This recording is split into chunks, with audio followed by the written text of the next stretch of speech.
राजा जनक का सर्वश्रेष्ठ ब्रह्मवेत्ता को सहस्त्र गौएं दान करने की घोषणा।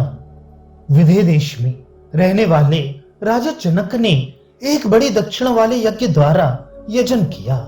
उसमें कुरु और पांचाल देशों के ब्राह्मण एकत्रित हुए।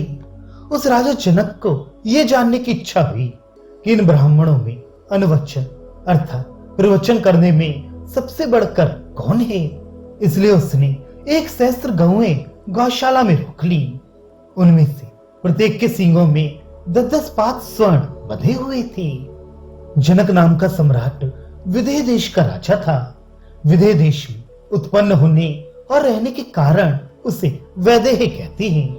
उसने एक बहुत दक्षिण वाले यज्ञ से अथवा शाखांतर में प्रसिद्ध बहुदक्षिण नामक यज्ञ से या अधिक दक्षिण वाला होने से यह अश्वमेधी बहुदक्षिण कहा गया है, उससे यजन किया।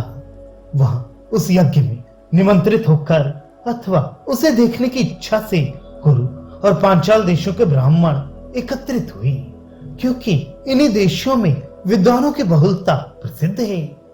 वहां महान विद्वत समुदाय देखकर उस विदेह राज यजमान जनक की विशेष रूप से यह जानने की इच्छा हुई कि इनमें कौन ब्रह्मिष्ठ है। कैसी इच्छा हुई यह कि इन ब्राह्मणों में अनुवचन करने में सबसे अधिक समर्थ कौन है।